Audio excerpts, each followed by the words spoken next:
Hello everyone, welcome to my new blog challenge day 16। তো কালকে রাত্রে এখানেই থেকে গেছিলাম, তাই আজ সকাল সকাল মিলির সাইকেল নিয়ে বাড়ি চলে এসেছিলাম। তারপরে বাড়ি এসে ছাদে এসে দেখি আমার ফুল গাছের ফুলটা ফুটে গেছে। আর এই যে আমি তারপরে বিকেলে আবার ব্যাগ গুছিয়ে চলে গেছিলাম বাড়ি। আর এখানে জীবন আমার সাথে খেলা করছিল, দেখো কত হাসছে। তারপরে সন্ধ্যায় আমরা সবাই মিলে করছিলাম রান্নার জোগাড়, আর অনুও আমাদেরকে হেল্প করছিল। তারপরে রেডি হয়ে আমি বেরিয়ে পড়েছিলাম ঠাকুর দেখতে যাওয়ার জন্য। আর বেরিয়েই দেখি এই যে আমার বড়মশাই মাকে হেল্প করছে।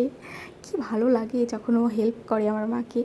তারপরে আমরা দুজনে একটু বসে গল্প করছিলাম, তারপরে বেরিয়ে গেলাম ঠাকুর দেখতে, মানে প্যান্ডেলের ওখানে আর কি, একটু মেলা ফেলা দেখবো বলে। তারপরে আমরা এখানে দাঁড়িয়ে দেখছিলাম নাটক। মায়ের দর্শন করে তারপরে আমরা কিছু খাবার দাবার খেয়ে নিয়েছিলাম। সেদিনকে খাচ্ছিলাম আমরা চিকেন ক্রিস্পি রোল।